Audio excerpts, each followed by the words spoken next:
करना से ज़्यादा उनको उससे ज़्यादा सजा देनी चाहिए।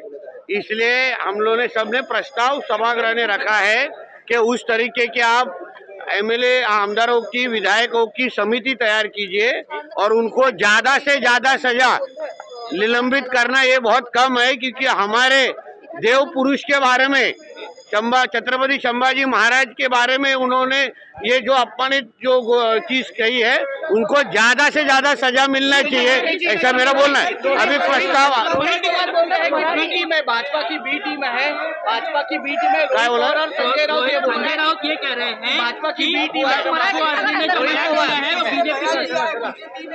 रोहित पवार ये बात कर रहे हैं, संजय राउत और रोहित पवार की अबू आदमी भाजपा। अरे बाबा, वो रोहित पवार के जो पार्टी युवा अध्यक्ष है, राष्ट्रीय अध्यक्ष, वो कौन है उसका पहला नाम उसने जाहिर करना चाहिए। जिसको अभी उसका राष्ट्रवादी कांग्रेस का शरद पवार गुट का जो राष्ट्रीय अध्यक्ष बना है वो कौन है, फिर उसका क्या बैकग्राउंड है, इसको बोलने का इसका अधिकार है क्या रोहित पवार का? एक जिहादी को उसने जो अपने यूथ कांग्रेस का प्रेसिडेंट बना है राष्ट्रीय, उसके बाद रोहित पवार को बोलने का अधिकार नहीं है। बघा, म्हणणं आमचं एवढंच आहे, निलंबन हा विषय फार कमी आहे।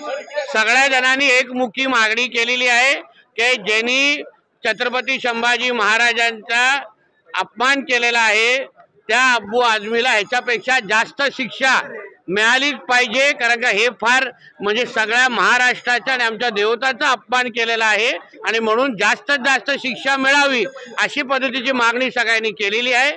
आदरणीय चंद्रकांत दादाजी हे अधिकृत स्टेटमेंट देतीलच। त्यांनी सांगितले की आम्ही समिती आमदारांची तयार करू आणि जास्तीत जास्त शिक्षा देण्याचे प्रस्ताव तोपर्यंत निलंबित असले। उनका आमदार की रद्द होना, उनको आमदार का पगार नहीं मिलना, जो कुछ फैसिलिटीज आमदार को, ऐसे लोक प्रतिनिधि हम लोग को महाराष्ट्र में जरूरत नहीं है। उनको भेज दो पाकिस्तान में औरंगजेब की चाटने के लिए, हम लोग को जरूरत नहीं है इधर।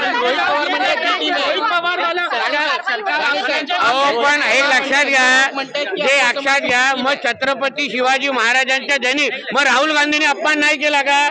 ट्विट मध्ये राहुल गांधींनी जयंतीच्या दिवशी श्रद्धांजली अर्पित केली आहे, तो अपमान नाही का? काँग्रेसवाले कुठल्या तोंड, मग सगळ्यांचं होऊन दे ना, सगळ्यांचा हिशोब होऊन दे ना, माझं असं म्हणणं आहे।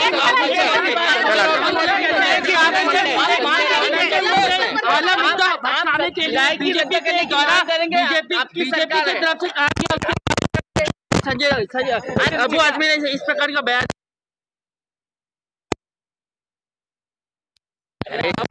का क्या संबंध आहे?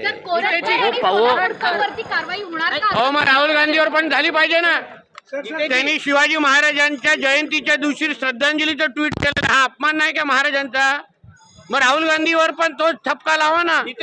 ज्यांनी छत्रपती शिवाजी महाराज, छत्रपती संभाजी महाराज हे कुठल्याही सगळ्यांसाठी दैवत आहे, ज्यांनी यांचा अपमान केला, मग तो कोणी असो, या पृथ्वी तळावर त्याला शिक्षा मिळालीच पाहिजे।